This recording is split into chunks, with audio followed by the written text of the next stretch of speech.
మీకు ఆ రోజు నుంచే రేవంత్ రెడ్డి మీద పగ పెరిగింది. నన్ను కాంగ్రెస్ నుంచి కావాలని బయటకు పంపించిండు, నాకు అక్కడ బై ఎలక్షన్. రేవంత్ రెడ్డి చాలా అతి తెలివికి ఉపయోగించుడు.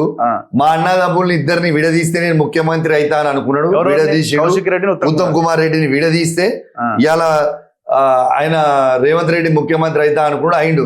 నేనే నిజంగా ఇలా కాంగ్రెస్ పార్టీ నుండి ఇలా రేవంత్ రెడ్డి హరిగీస్ ముఖ్యమంత్రి కాదు, ఉత్తమ్ కుమార్ రెడ్డి ముఖ్యమంత్రి అవుతుండే. గుర్తుపెట్టుకోరా అని చెప్పిన మాట.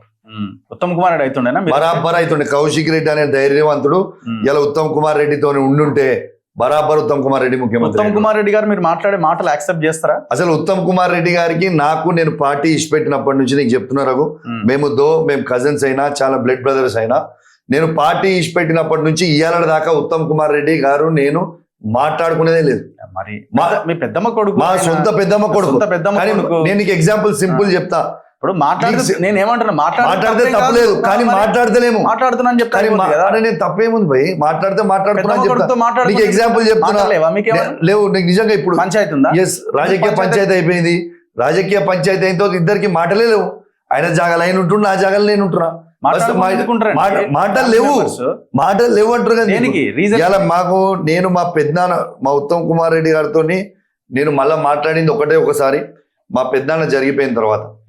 ఆ రోజు వాళ్ళ ఇంటికి పోయినా, ఆ రోజు మాత్రమే మాట్లాడినాం తప్పితే మళ్ళీ దాని తర్వాత హరీష్ రావు గారి ఫాదర్ చనిపోయిన 11th డే రోజు ఉత్తమ్ కుమార్ రెడ్డి గారు వచ్చిండ్రు. ఆ 2 రోజులు హలో హాయ్ నమస్కారం అని చెప్పుకున్నాం తప్పితే నేను ఉత్తమ్ కుమార్ రెడ్డి గారు ఎలా దాకా ఒక్క క్షణం కూడా మాట్లాడుకోలేదు. దాని తర్వాత నాకేం భయం లేదు మా ఉత్తమన్నతో మాట్లాడడానికి. మా ఉత్తమన్నకే నాతో ఎక్కువ భయం ఉన్నట్టు. ఏమో ఆయనకే తెలియాలి. విన్న తర్వాత ఉత్తమ్ కుమార్ రెడ్డి గారిని అడగండి, మీరు చూస్తాను కూడా ఫోన్ చేసి అడగండి, ఫోన్ చేసి. కాంట్రవర్సీ అవుతున్నారు కాబట్టి భయం అవుతుంది ఆయనకి. ఈయనతో మాట్లాడి లేని పనులు ఎందుకు ఇప్పుడు మళ్ళీ నన్ను కూడా ఇరికించడానికి మధ్యలో. ఇప్పుడు నీకు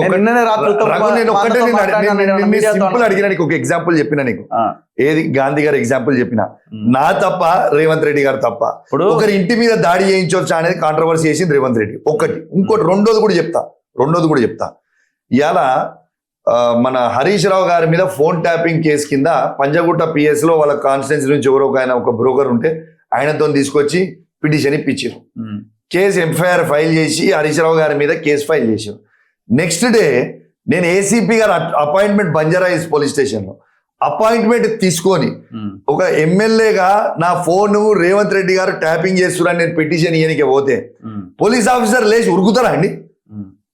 పిటిషన్ తీసుకోకుండా నా పిటిషన్ ఎందుకు తీసుకుంటలేవు, నువ్వు నిల్చోవాలే ఇక్కడ నా పిటిషన్ తీసుకోవాలని నేను లొల్లి పెట్టి పిటిషన్ ఇస్తే ఉల్టా నా మీద కేసు పెట్టి నన్ను జైలు పంపే ప్రయత్నం చేశారు. అంటే ఇప్పుడు నా ఫోన్ ట్యాపింగ్ అవుతుందని నేను చెప్తే మీ మాటలు ఎట్లున్నాయంటే, అవతల కంప్లైంట్ చేస్తేనేమో ఆయన ట్యాపింగ్ అయినా ఆయన బ్రోకరు, అవును, మీరు కంప్లైంట్ చేస్తేనేమో మీరు నా కంప్లైంట్ ఎగ్జాక్ట్లీ చెప్తున్నా నేను. అవును, నేను ఇప్పుడు నేను అడిగేదే చెప్తున్నా. అవతలోని కంప్లైంట్ మీరు తీసుకొని హరీష్ రావు గారి మీద ఎఫ్ఐఆర్ చేసినప్పుడు ఇలా నేను కూడా ఒక ఎమ్మెల్యేనే కదా, నా ఫోన్ ట్యాపింగ్ అవుతుందని నేను బాధ్యత కలిగిన